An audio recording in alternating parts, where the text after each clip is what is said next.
What's going on, everybody? The original Mako back with some first Descendant gameplay slash thoughts. They just had the open beta recently, and I've been playing a decent bit of it, and thought I would just give some thoughts on the game because it's a loot-based game. I play a lot of loot-based games. And, yeah, it was just a game that I wanted to talk about. So that's what we're going to be doing today. If you want to see me play some games similar to this, check out the link down below. I'm live on Twitch 4 to 5 times a week. We have a ton of fun over there, a bunch of super cool people, so check that out. I'd really appreciate it. That being said, if you played the first Descendant, let me know your thoughts on it. And let me know what you would like to see them add for the launch of the game, which I didn't do any research on if they've announced a launch date yet, so who knows? But regardless, hopefully you enjoy the video. Thank you guys. Hopefully you have a wonderful rest of your day. I love each and every one of your faces, and I will catch you all in the next video. All right, so welcome in, everybody. I'm just going to have some background gameplay of me doing some casual missions going on while I sort of talk about my experience with the first Descendant, what I thought about it, and sort of what I'm thinking going into the game's full launch at some point later.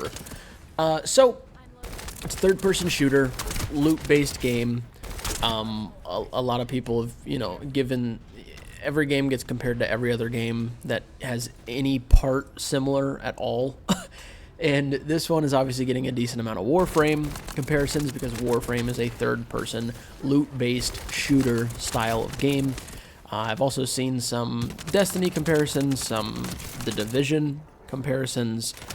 At this point, I've seen comparisons to pretty much every single game on the market. I'm sure somebody could find a comparison to fucking Stardew Valley if they wanted to. So, anyways, if I was giving it a comparison, and, I don't have necessarily the most diverse knowledge of these different games, but I did play a little bit of Warframe, and I would say it probably feels the most like Warframe if it was just at if Warframe was a much slower pace. Like the movement in Warframe is very, very, very fast.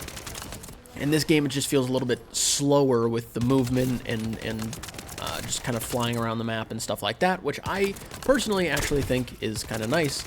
I think the Warframe movement can get a little bit too much at some points, and I was more of a fan of how this game felt pacing-wise during combat, traversing around the map, that kind of thing. So I would compare it to Warframe, but a little bit slower and obviously way less fleshed out because it's a much newer game. So let's talk about the characters first, or the Descendants, if you will. I do think it's really interesting that looks like there's a decent amount of Descendants. I think there's in the beta there were 13 that you were able to potentially craft and use. Now, I don't know if anybody got all 13 during the beta. That would probably be kind of insane. I don't know though. I played for about 15 hours myself and got almost 3 total. So, and by almost 3, I mean, like, I have the stuff to do the research for the last one, but I'm not gonna do the research to get the third one because I'm not that. I don't really want to too much. But anyways, 13 is a good chunk of characters, and I remember looking through that menu and seeing something about the Descendants box, and it was like 0 out of 100 storage for Descendants. So I don't know if they're planning on having just a ton at some point in the future. But either way, that amount of characters is nice. They all level individually, which I think is kind of nice.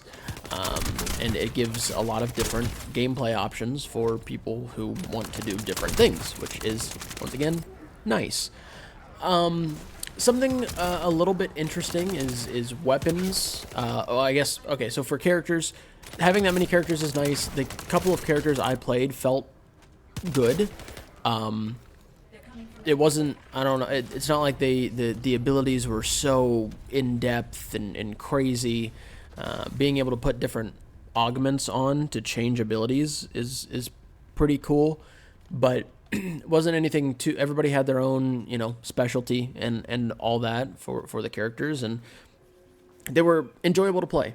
I do like the fact that there are also character skins in the game. I think having skins in the game is always a good choice.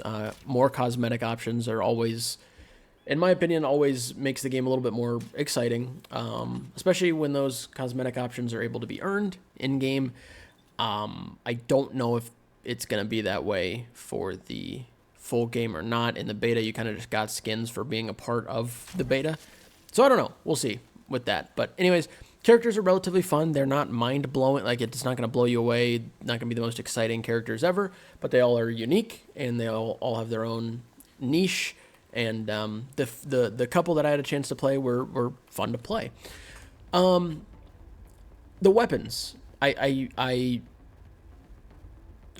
I'm I think a little underwhelmed with the amount of weapons in the game. Now, this is, once again, it's a beta. It's not even the full game yet, and this is a very new game.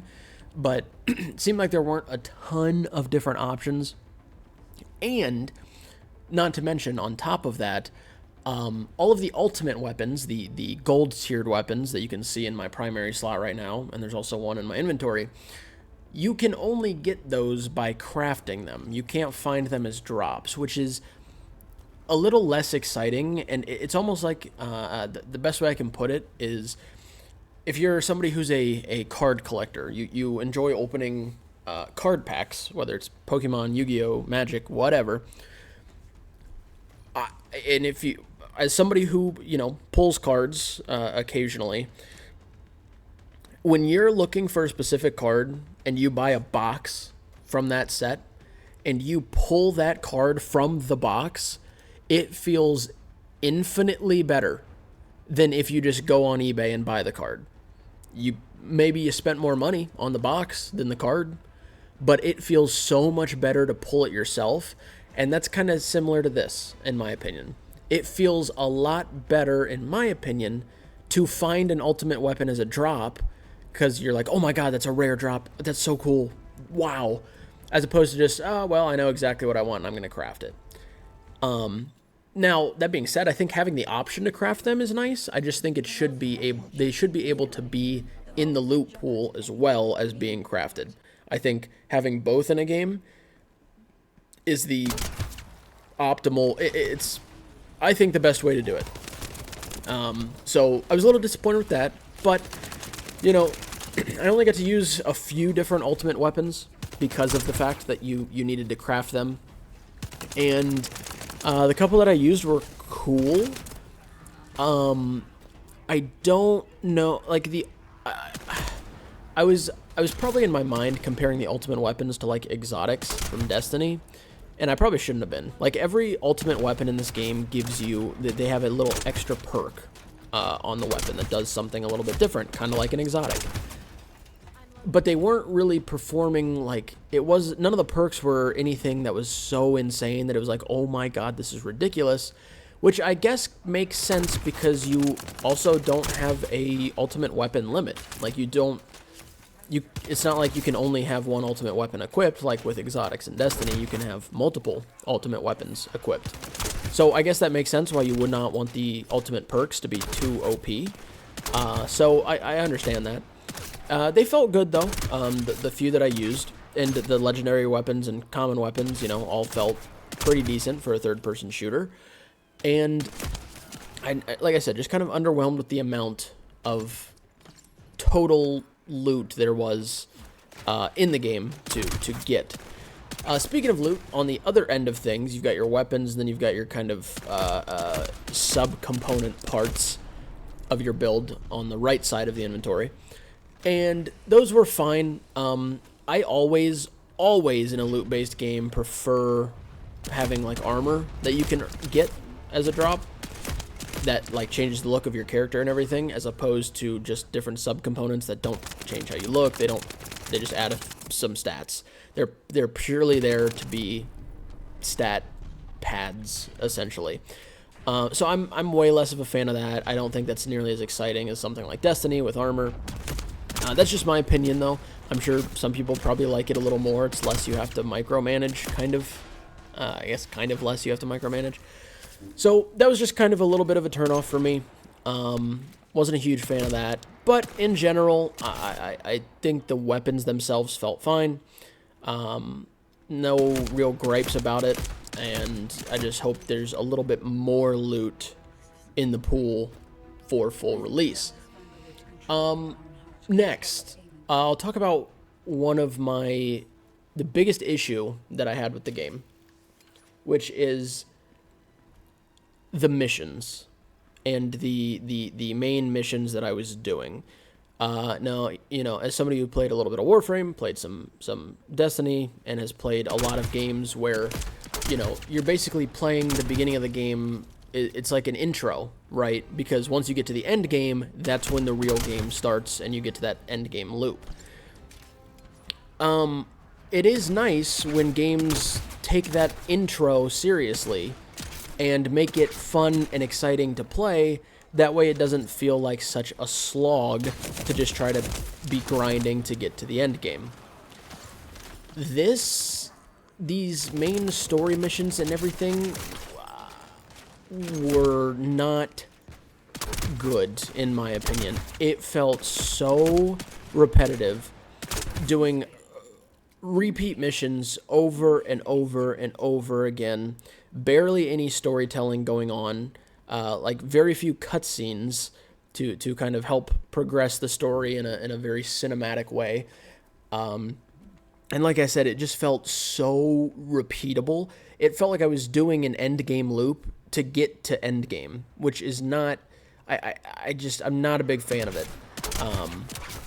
And there are very few games where you're not going to have repeating missions and mission styles, but in this game it's like literally the exact same mission multiple times. Like you're doing the exact same things. Pick up the bombs to destroy the generators.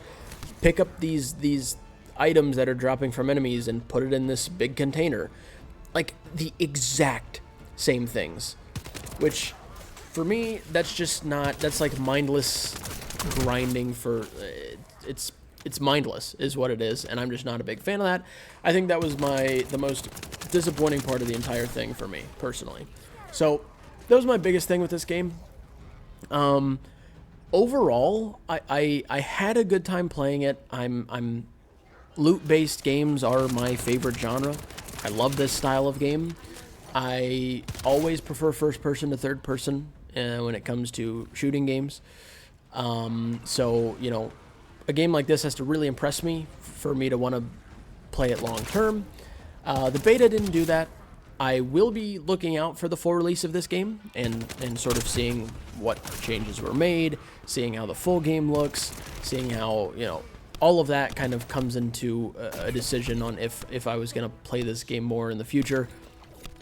For now, I'm leaning towards, I don't think I would be putting much time into this game. Like I said, nothing blew me away to the point where I'm like, okay, I have to play this to try it.